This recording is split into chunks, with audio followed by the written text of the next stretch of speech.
Sore ini kita akan membaca dari Yohanes pasal yang ke-10, ayat yang pertama sampai ayat yang ke-21 dari perikop di Alkitab kita TB2 diberi judul Gembala yang Baik. Saya mengajak kita membaca secara berbalasan supaya kita betul-betul mengikuti teks yang sebenarnya sudah biasa kita dengarkan. Tapi ketika saya menggumuli dan membacanya berkali-kali, saya sangat kagum karena banyak yang saya tidak paham sebelumnya ketika saya membaca ulang. Mari kita baca Yohanes pasal 10 ayat 1 sampai yang ke-21. Saya mulai dengan ayat yang pertama. Sesungguhnya aku berkata kepadamu, siapa yang masuk ke dalam kandang domba tanpa melalui pintu, tetapi dengan memanjat dari tempat lain, ia adalah seorang pencuri dan seorang perampok.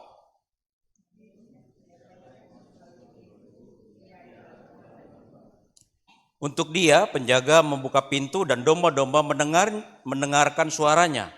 Ia memanggil domba-dombanya masing-masing menurut namanya dan menuntunnya keluar.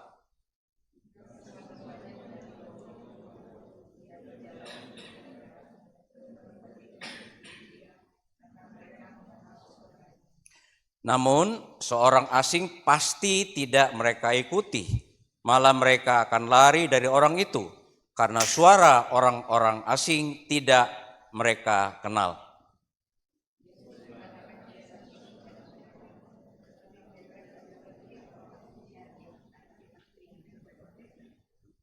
Karena itu Yesus berkata lagi, sesungguhnya aku berkata kepadamu, akulah pintu bagi domba-domba itu.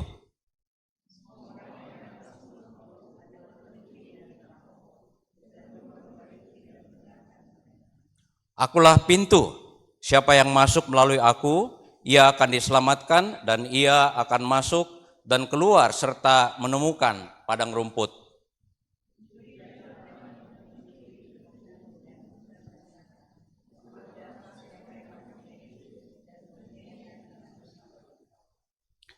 Akulah gembala yang baik. Gembala yang baik memberikan nyawanya bagi domba-dombanya.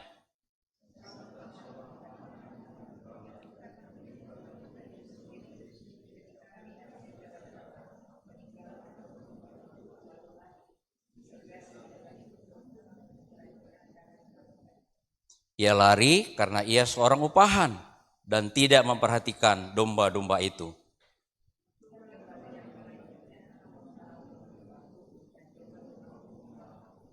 Sama seperti Bapa mengenal aku dan aku mengenal Bapa dan aku memberikan nyawaku bagi domba-dombaku.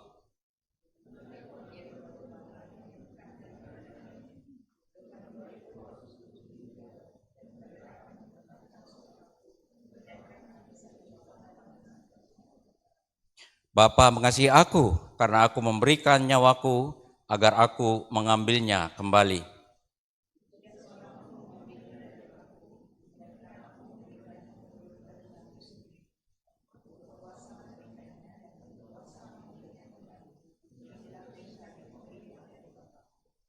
Lalu timbul lagi pertentangan di antara orang-orang Yahudi karena perkataan itu.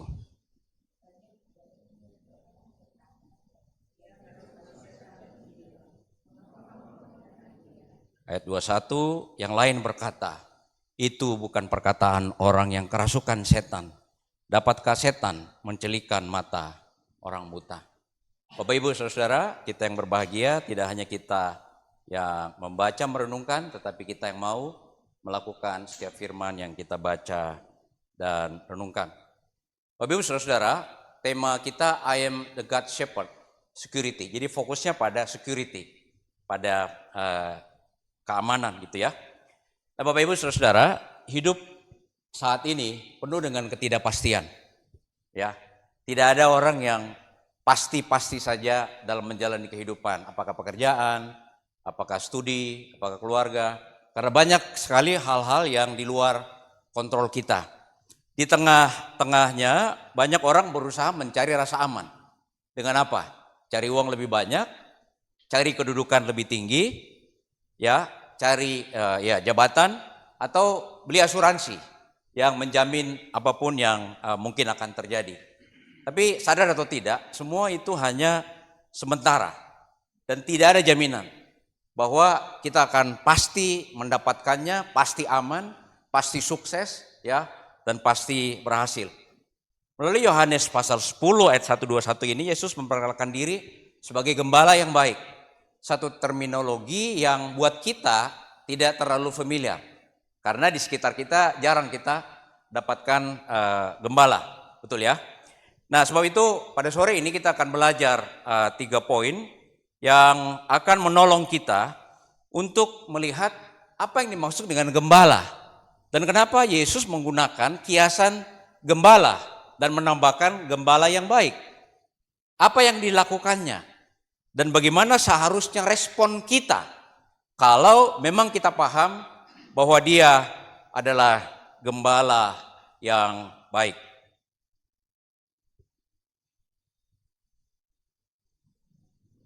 Oke, nah saya bagi menjadi 3, ayat 1 sampai 6, kemudian ayat 11 sampai ayat yang ke-14.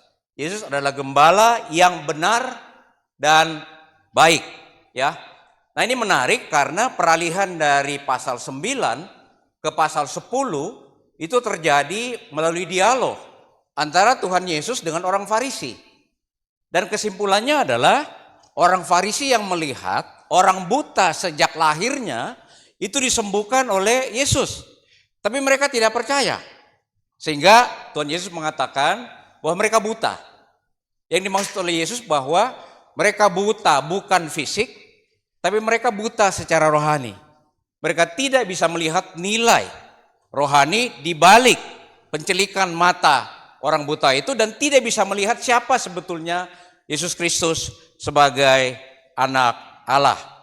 Dan melalui pasal yang ke-10 ayat 1, Yesus berpindah supaya mereka lebih memahami. Dia menggunakan kiasan yang lebih dipahami oleh mereka saat itu, yaitu gembala dan domba-dombanya. Nah, karena kita tidak terbiasa dengan istilah atau kiasan gembala dan domba-dombanya, maka ada beberapa poin yang akan kita perhatikan Bapak Ibu sekalian. Pertama, statement Tuhan Yesus muncul 2 kali. Ayat 11 dan ayat 14. Nah, ini di ruangan ini hari Sabtu kemarin dan lalu ada pelajaran khotbah. Bagaimana mempersiapkan khotbah. Dan pesannya adalah kalau kita baca di Alkitab muncul lebih dari 1 kali, berarti penulisnya ingin menekankan sesuatu. Yohanes ingin menekankan bahwa Yesus adalah gembala dan bukan cuma gembala tetapi seorang gembala yang baik. Makanya muncul 2 kali. Perhatikan Alkitab Bapak Ibu supaya betul-betul percaya. Muncul 2 kali ayat 11 dan ayat yang ke-14. Tetapi pertanyaannya adalah apa maksudnya gembala yang baik? Nah, di ayat 1 sampai ayat yang ke-5 Bapak Ibu, perhatikan Alkitab Bapak Ibu supaya betul-betul Bapak Ibu mendengarkan langsung, membaca langsung. Ada 5 ciri yang dimiliki, diperkenalkan oleh Tuhan Yesus sebagai seorang gembala yang benar dan seorang gembala yang baik. Jadi tidak cuma baik, tapi benar-benar sebagai seorang gembala yang kalau kita paham kita akan mengikutinya. Pertama dari ayat 1 sampai ayat yang kedua. Ini berbicara mengenai penunjukan sebagai gembala. Bahwa dia betul-betul ditunjuk oleh Bapaknya menjadi gembala. Dan kalau kita baca Yehezkiel pasal 34, di situ diuraikan sangat jelas bahwa dari keturunan Daud, dari Daud dan keturunannya itu akan muncul gembala yang benar. Karena gembala-gembala Israel itu tidak menggembalakan domba-domba yang saya selamatkan dan percayakan kepada mereka. Mereka mengembalakan gembala dirinya sendiri dan mencari untung dari domba-domba yang dipercayakan. Jadi penunjukan Yesus sebagai gembala itu sah, gitu ya. Nah, kesalahan terbesar Bapak Ibu yang kita pahami selama ini adalah bahwa seringkali kita tidak melihat Yesus sebagai gembala karena kita tidak mengetahui persis kapan dan bagaimana caranya dia ditetapkan oleh Bapaknya sebagai gembala. Jadi Bapak Ibu bisa baca di kitab Yehezkiel pasal 34. Dan ayat 1 dan 2 dari bacaan kita itu sangat-sangat jelas. Siapa yang masuk dalam kandang domba tanpa melalui pintu dan seterusnya, itu sebetulnya ingin menegaskan bahwa dia ditetapkan sebagai gembala. Yang kedua dari ayat yang ketiga. Perhatikan ayat yang ketiga. Untuk dia penjaga membuka pintu dan domba-domba mendengarkan suaranya, ya. Jadi respon dari domba.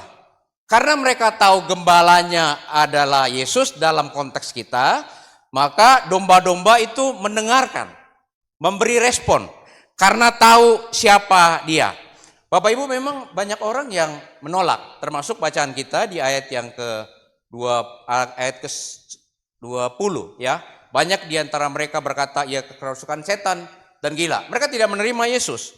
Tetapi di dalam Markus misalnya pasal 12 ayat 37 dikatakan bahwa sebagian orang yang mendengarkan Yesus berceramah mendengarkannya dengan senang hati karena tahu bahwa apa yang disampaikannya itu benar.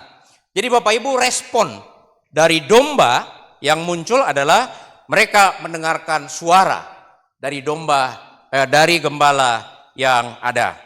Bapak Ibu, pertanyaan buat kita adalah sebagai mahasiswa, sebagai karyawan, berapa lama kita baca Alkitab untuk mendengarkan suara Tuhan setiap hari? 5 menit? 10 menit? 10 menit udah bosan ya. Tapi kalau nonton Reels 1 jam, makin penasaran, betul? Ya. Di sini Tuhan Yesus memberikan contoh bahwa respon yang muncul daripada domba karena mereka mengenal gembalanya adalah mereka mendengarkan suaranya. Nah, yang ketiga, ia memanggil dombanya masing-masing menurut namanya. Coba perhatikan ayat 3b, ya. Ia memanggil domba-dombanya masing-masing menurut namanya. Keren ya. Bapak Ibu, praktik peternakan di Timur Tengah dan Eropa Timur sampai saat ini masih terjadi. Seorang gembala memberikan nama kepada domba-dombanya sesuai dengan ciri-cirinya. Kalau warnanya hitam, Blackie, gitu ya. Kalau pink, Pinky, dan seterusnya. Jadi kalau dibilang Blackie, Blackie-nya akan datang.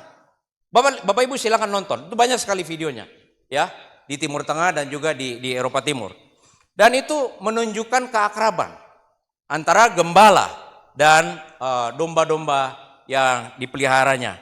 Dan ini hendak memberikan gambaran kepada kita bahwa seharusnya kalau kita mengakui Yesus sebagai gembala kita, harusnya kita punya keakraban dengannya. Lagu yang tadi kita nyanyikan itu luar biasa. Hanya dia pribadi yang mengenal hatiku. Dan dia pribadi yang mengenal hati Bapak Ibu dan saya. Tidak ada yang lain. Ya, istri saya tidak kenal hati saya.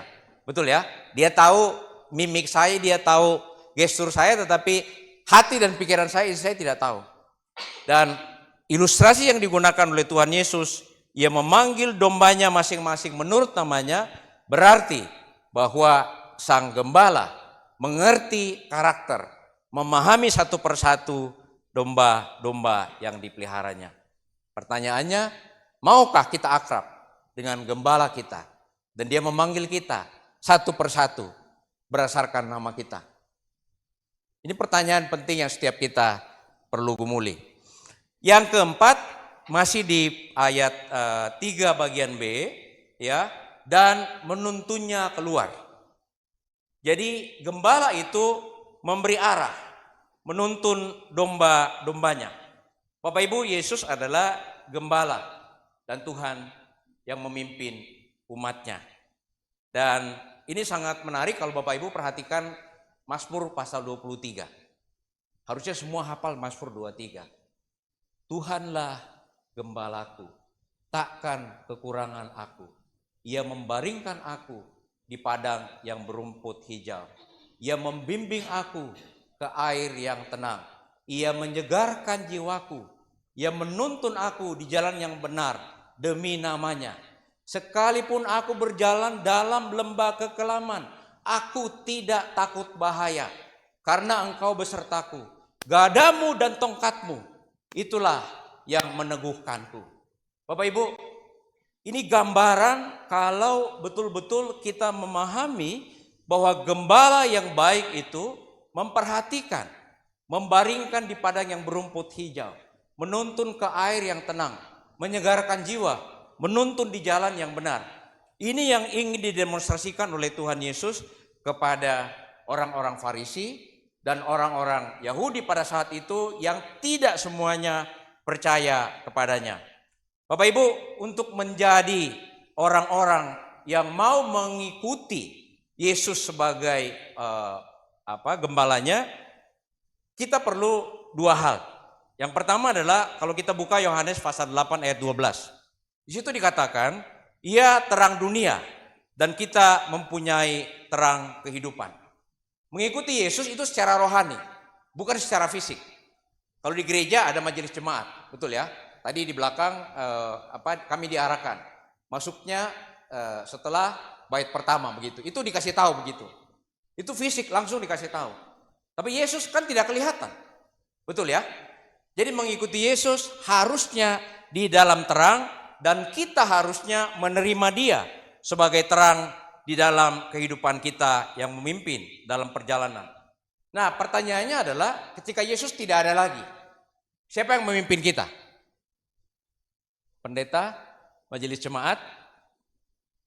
Dalam Yohanes pasal 16, Tuhan Yesus menjanjikan penghibur. Setelah ia naik ke surga, Yesus mengatakan, roh kebenaran, Roh Kudus itu akan datang dan memimpin kamu ke dalam seluruh kebenaran. Bapak Ibu, kalau kita ingin mengikuti tuntunan Tuhan Yesus, maka kuncinya adalah satu, mendengarkan suaranya lewat firman-Nya, dan yang kedua, membiarkan Roh Kudus yang sudah ada di hati dan hidup kita memimpin kita. Tanpa itu, maka hanya menjadi slogan Yesus Gembala yang baik. Karena kita tidak paham bagaimana mengikutinya. Ya, kebenaran itu ada di dalam firman-Nya.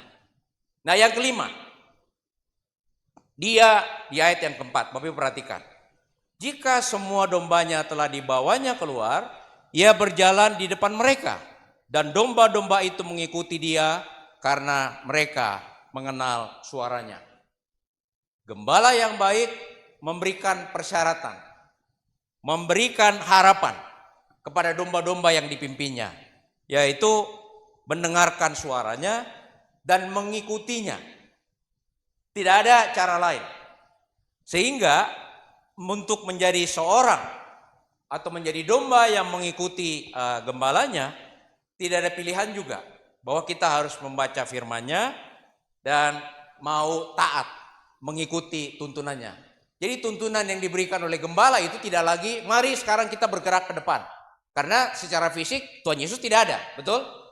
Secara rohani ada. Dan firman-Nya yang kita baca dan kita renungkan itulah yang menuntun kita. Pertanyaannya adalah, seberapa serius kita mau membiarkan seluruh hidup kita dipimpin oleh Tuhan Yesus? Seberapa serius kita membiarkan studi kita? Seberapa serius kita meminta Yesus memimpin pekerjaan kita, keluarga kita sepenuhnya? Ini akan sangat menentukan apakah kita bisa menuju atau mengikuti jalan kebenaran.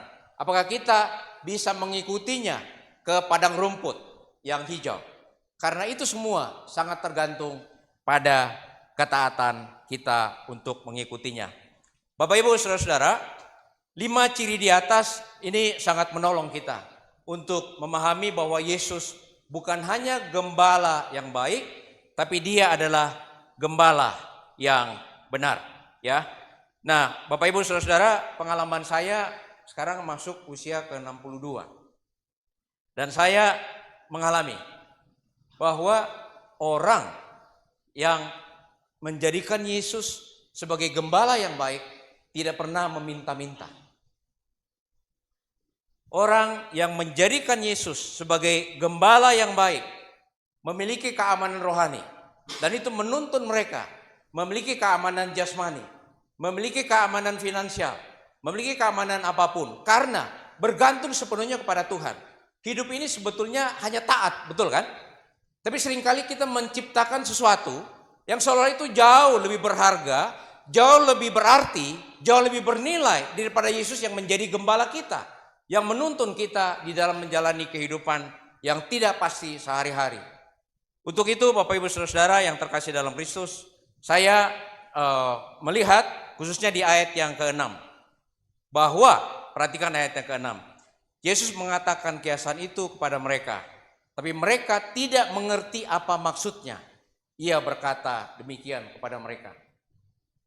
Saya ketika menggumuli ayat yang ke-6 ini, sampai kepada satu kesimpulan, bahwa kemungkinan saya sebelumnya tidak paham sepenuhnya siapa gembala yang sesungguhnya, yaitu Yesus.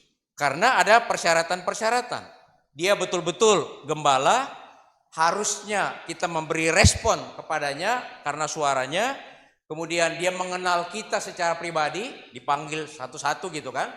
Dia menuntun kita dan dia mengharapkan ketaatan kita sebagai respon atas tuntunannya sebagai seorang gembala. Sebab itu aplikasi yang bisa kita tarik dari bagian pertama Yesus adalah gembala yang benar dan baik adalah bahwa Yesus gembala yang baik dan benar karena dia dipimpin oleh Bapa untuk memimpin domba-dombanya.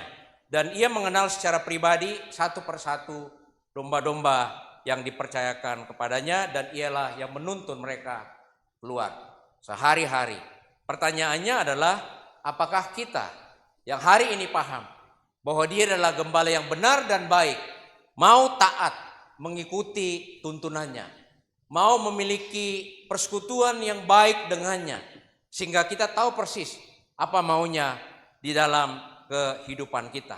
Komitmen saya dan Bapak Ibu untuk membaca dan merenungkan firman Tuhan dan menaatinya, itu adalah kunci untuk mengakui bahwa Yesus adalah gembala yang benar dan baik dalam kehidupan kita. Bagian yang kedua,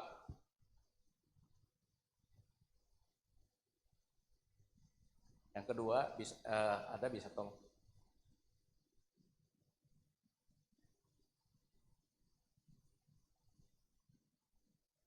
Ya. Bagian yang kedua dari ayat 7 sampai ayat yang ke-18. Gembala yang baik menyelamatkan dan mengasihi umatnya. Bapak Ibu, setelah kita melihat bahwa gembala yang baik dan bagaimana hubungannya dengan domba-dombanya, Tuhan Yesus memperkenalkan kiasan lain, ya, yang mungkin bagi kita asing, dan penjelasan tambahan mengenai apa yang dimaksud dengan gembala yang baik. Kita perhatikan di ayat yang ke-7 sampai ayat yang ke-9.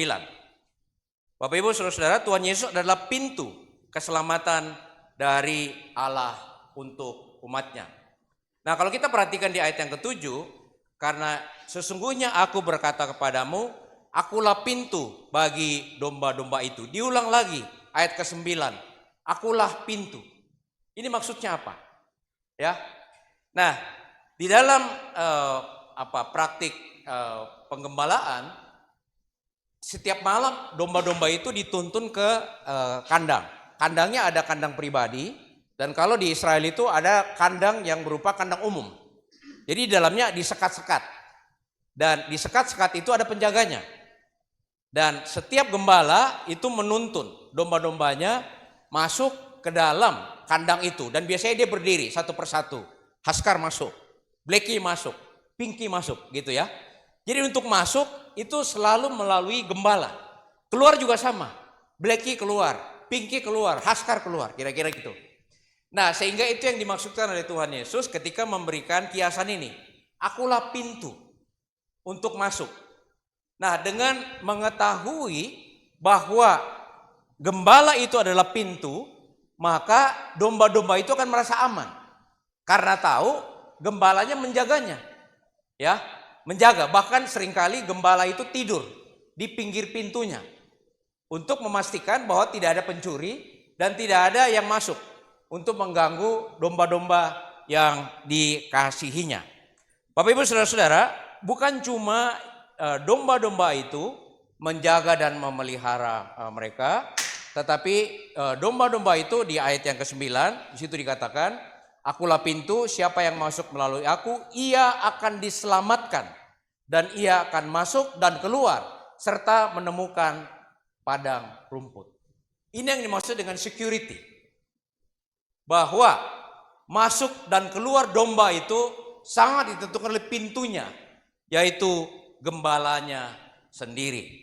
Dan ini sangat menarik karena Bapak Ibu Saudara-saudara, di dalam Yohanes pasal 14 yang ke-6 di situ dikatakan, akulah jalan, kebenaran, dan hidup. Tidak seorang pun datang kepada Bapa kalau tidak melalui aku. Jadi keselamatan kita satu-satunya pintu adalah melalui siapa? Yesus Kristus. Gambaran dari gembala yang membiarkan dombanya masuk atau keluar untuk mendapatkan keamanan dan mendapatkan makanan yang dibutuhkan di padang rumput yang dijanjikan. Pertanyaannya bagi kita Bapak Ibu Saudara-saudara, kalau Yesus adalah pintu keselamatan dan hidup kita, mengapa masih ada orang yang mencari cara lain, memodifikasi cara untuk bisa selamat? Karena the only way to be saved adalah melalui Yesus Kristus. Pertanyaan lain adalah, kalau tahu bahwa Yesus Kristus adalah satu-satunya pintu, kenapa tidak kita membangun komunikasi yang baik dan menjadikan dia Tuhan atas seluruh hidup kita? Ini pertanyaan yang perlu kita gumuli Bapak Ibu. Karena keselamatan dianugerahkan oleh Tuhan hanya di dalam dan melalui Yesus Kristus. Dan pintunya satu-satunya hanyalah melalui Yesus Kristus. Nah di ayat yang ke-10, perhatikan ini menarik Bapak Ibu. Biasanya kita hanya hafal di ayat 10 bagian B. Aku datang supaya mereka mempunyai hidup dan mempunyainya dengan berlimpah-limpah.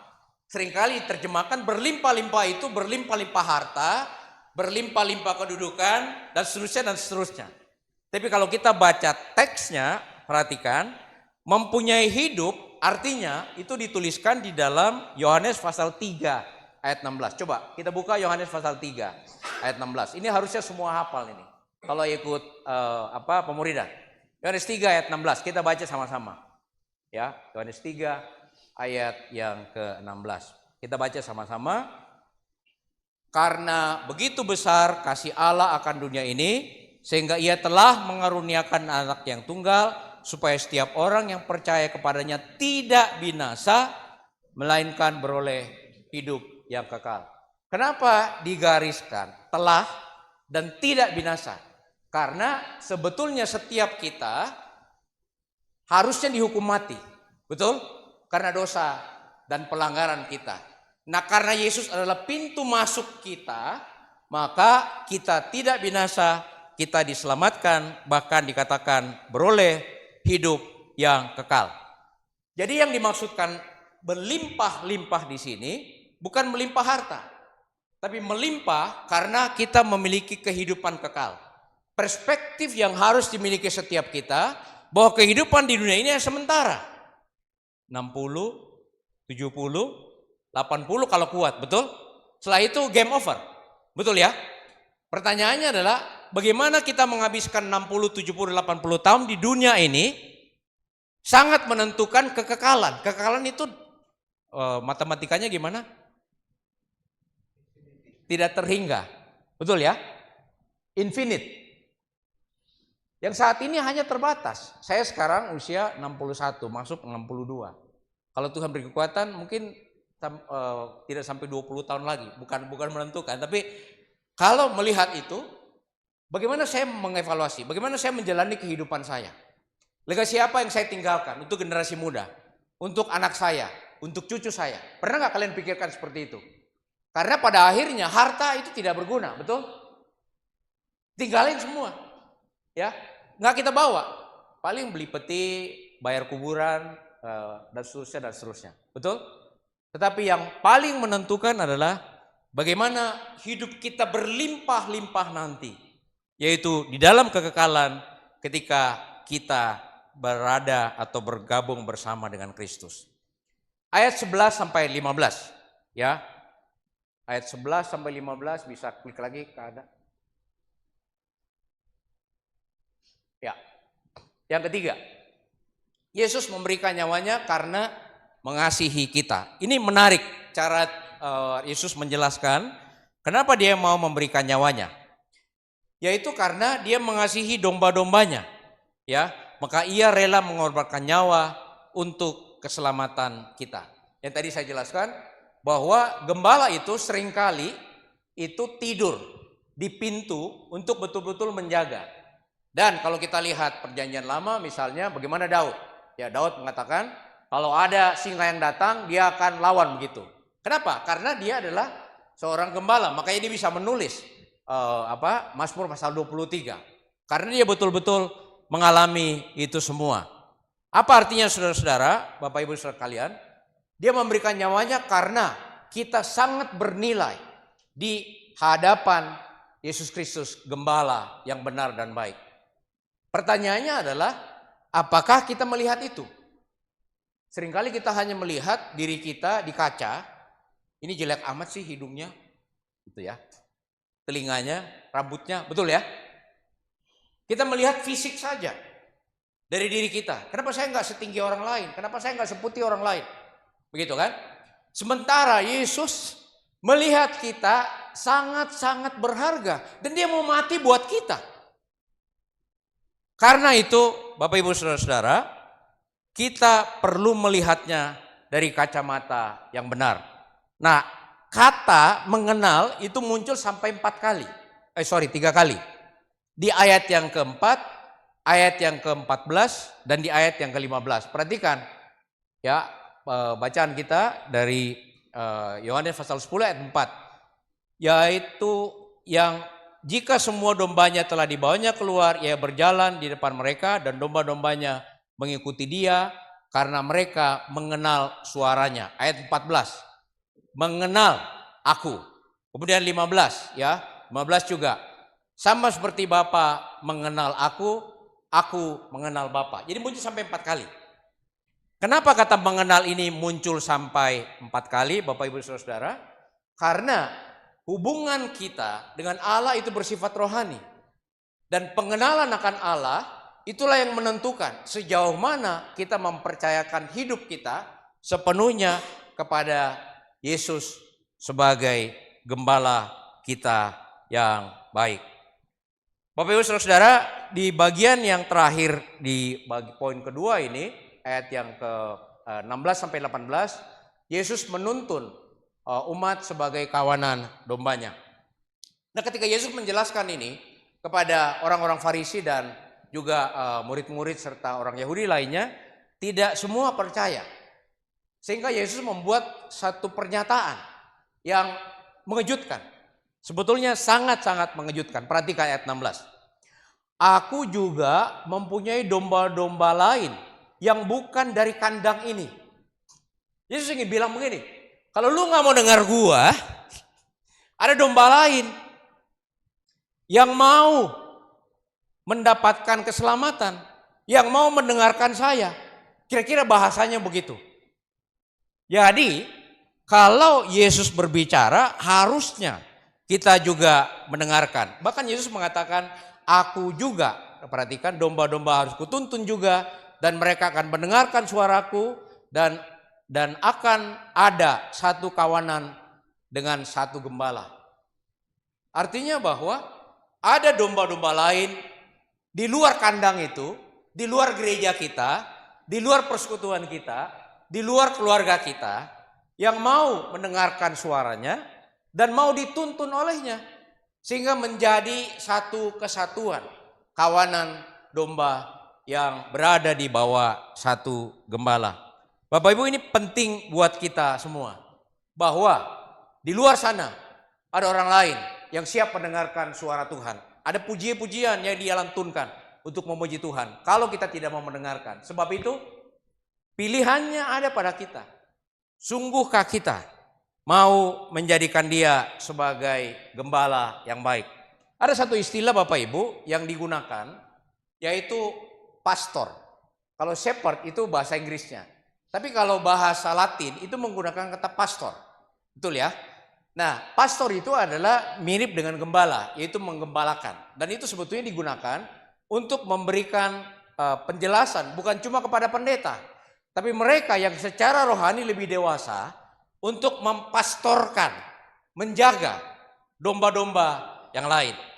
Tetapi kalau kita baca misalnya Matius pasal 28 ayat ke-18 sampai 20, di situ memang tidak muncul kata pastor atau shepherd atau gembala, tapi muncul pergilah, jadikanlah semua bangsa muridku, dan seterusnya dan seterusnya. Betul ya? Yesus tidak mengatakan pergilah jadikan Kristen, tidak. Yesus mengatakan pergilah jadikan murid. Nah, kalau kita menggabungkan ini, bahwa Yesus mau menuntun domba-domba di kandang itu dan juga di kandang lain, dan mungkin dari kandang lain, maka Bapak Ibu, kita sebetulnya terhisap dalam kategori pastor dan juga murid yang harusnya pergi memuridkan orang lain. Ini tantangan untuk kita. Bagaimana kita sebagai murid-murid saat ini betul-betul melihat Yesus sebagai gembala yang baik dan mau menaati perintah-perintahnya, termasuk bagaimana kita menjadi pembuat murid dan menjadikan dia sebagai kepala gembala, ya, head dari shepherd, head dari pastor, untuk membantu menggembalakan domba-domba yang lain yang bukan di kandang yang sama. Aplikasinya Bapak Ibu, Yesus adalah gembala yang baik dan dia hanya satu-satunya pintu. Sehingga pertanyaannya adalah, maukah kita terus-menerus menjadikan dia sebagai Tuhan dan Juru Selamat atas hidup kita? Seringkali kita menjadikan dia Tuhan hanya aspek tertentu dalam hidup kita. Ketika kita di gereja, betul? Kalau di jalan, kalau di kampus, kalau di bisnis, tadi kita ngomongin bisnis ya. Di bisnis, apakah dia Tuhan di sana? Yang harus ditaati. Seharusnya, kalau kita percaya bahwa Yesus adalah pintu untuk keselamatan kita dan hidup yang kekal, maka kita mau menjadikan dia sebagai Tuhan dan Juru Selamat atas aspek hidup kita.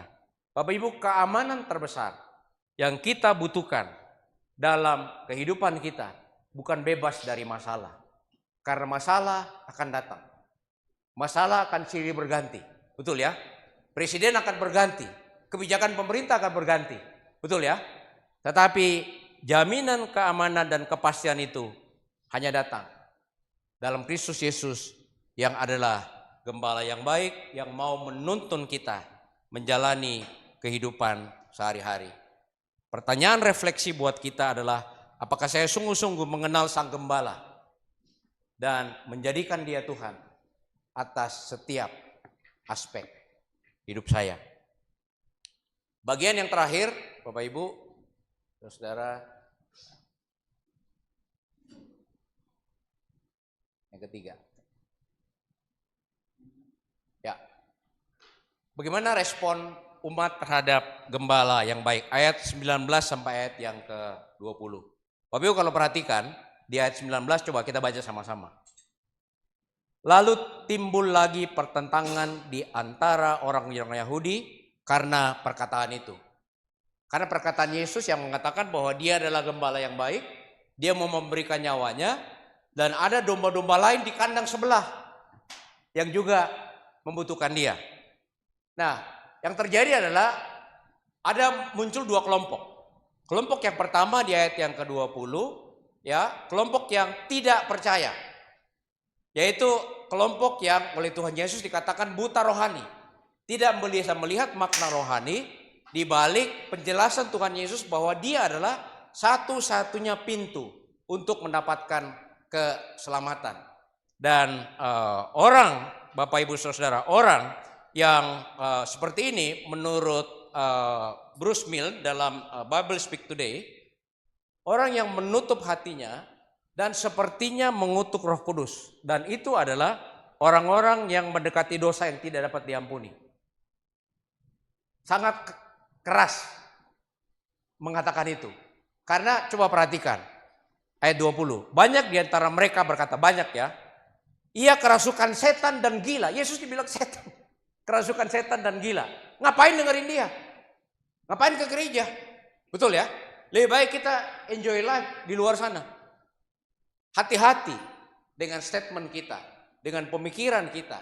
Karena Bruce Miller mengatakan bahwa sangat tipis perbedaan antara mengutuk Roh Kudus dengan perkataan bahwa Yesus orang gila. Buat apa dengerin dia? Lebih baik dengerin berita-berita yang membuat kita nyaman, tentram, dan seterusnya. Nah, kelompok yang kedua di ayat 21, kelompok yang percaya. Kelompok yang melihat Yesus dari perspektif yang berbeda, yaitu perspektif kekekalan. Bahwa Yesus betul-betul adalah Allah yang berkuasa, bahkan menyembuhkan orang yang buta sejak lahirnya. Nah, dengan ini maka orang-orang yang percaya harusnya memberi kita sebuah kekuatan.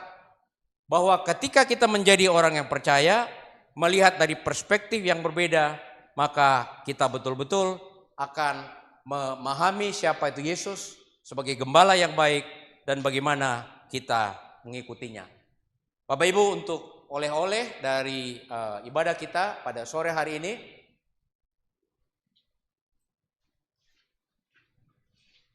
ya, Yesus adalah gembala kita yang baik. Walaupun dunia menawarkan kepada kita keamanan sementara, Yesus menawarkan keamanan yang kekal.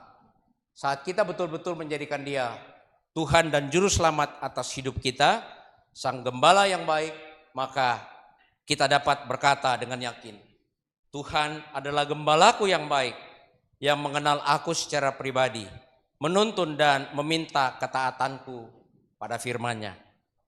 Tuhan Yesus adalah pintu keselamatanku kepada Allah Bapa, sehingga aku mempunyai hidup yang kekal, yang sudah aku masuki saat ini, dan nanti akan dinikmati penuh ketika kembali kepada Bapa di surga.